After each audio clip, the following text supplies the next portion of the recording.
প্রত্যেকটা মানুষের জীবনে এমন কিছু গল্প থাকে যা সিনেমার গল্পকেও হার মানায়। ঠিক এমন একটা গল্প দুদিন আগে আমাকে শোনাচ্ছিলেন এক দুবাই প্রবাসী ভাই।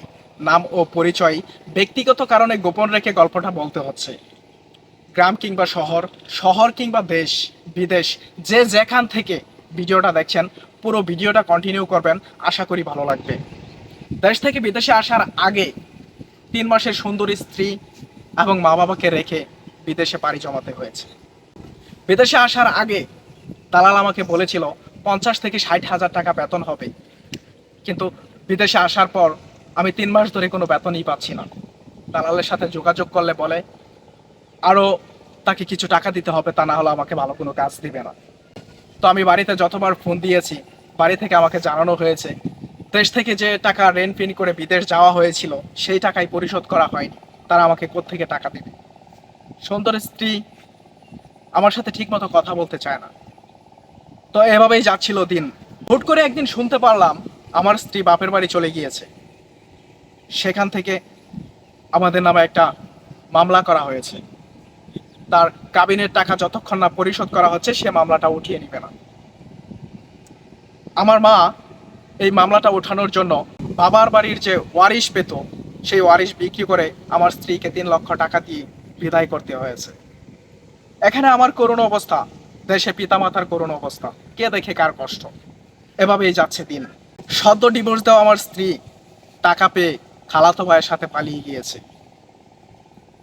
যাই হোক, হুট করে একদিন দালালকে খুব করজোরে অনুরোধ করে বলতে লাগলাম, ভাই দেখেন, আপনার কারণে আমার পরিবারটাই ধ্বংস।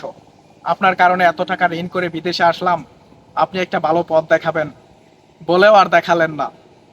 দেশে যে অবস্থা আমার বিদেশেও একই অবস্থা। দালাল বলতে লাগলো, তোর যে 3 মাসের টাকা সেটা আমি নিয়ে নেই, তোকে আমি একটা ভালো কাজ দিচ্ছি। এই বলে দালাল আমাকে আর একটা কাজে পাঠিয়ে দিল। মোটামুটি একটা ভালো বেতন আসতে শুরু করলো। তো আমি আজ 8 বছর যাবৎ দুবাই প্রবাসী, দুবাই থাকি।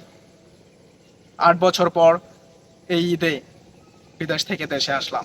আসার পর আমার জমানো টাকা দিয়ে বাড়িতে একটা ফাউন্ডেশন করে বিল্ডিং করতে শুরু করলাম।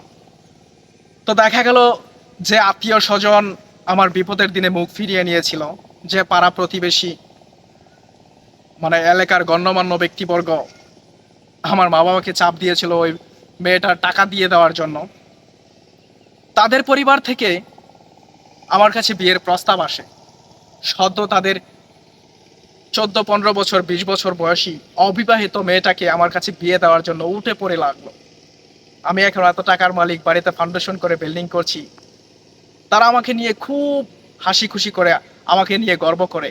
কই ছিল তাদের গর্ব যখন আমি বিপদে পড়েছিলাম? তখন তো আমার পাড়া প্রতিবেশী, এলাকার ময়মুরব্বী যাই বলেন, স্টলের দোকানে, চায়ের দোকানে আমি আমার নামে বদনাম বলতে শুনেছি। যাই হোক, সেটা আর বলতে চায় না। যে মানুষগুলো আমার সাথে এমন করেছে সেই মানুষগুলো, মানে আমার ডিভোর্স দেওয়া স্ত্রী যখন তার খালাতো ভাইয়ের সাথে পালিয়ে যায়, তার কাছে ছিল বেশ টাকা। শুনতে পেলাম কিছুদিন পর নাকি সেই খালাতো ভাই বিমান ওড়ায়, প্লেন ওড়ায়, ঠিক আছে, টাকা পয়সা সব ধ্বংস করে দিয়েছে। খালাতো ভাই ফেলে রেখে চলে গিয়েছে, সে এখন ঢাকায় গার্মেন্টস করে। আমার দেশে আসার খবর শুনে, আমি বাড়িতে ফাউন্ডেশন করে বিল্ডিং দিচ্ছি এইটা শুনে আমার সাথে কথা বলার জন্য উঠে পড়ে লাগলো।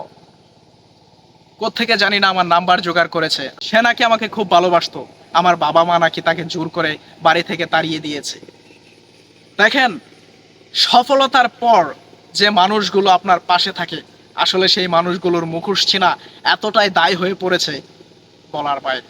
তো এই গল্পটা বলার আমার কারণ একটাই, এই সমাজ, এই সমাজের মানুষ এতটাই নিম্ন প্রকৃতির হয়ে গিয়েছে, তারা এখন অর্থ ছাড়া কিছুই বোঝে না।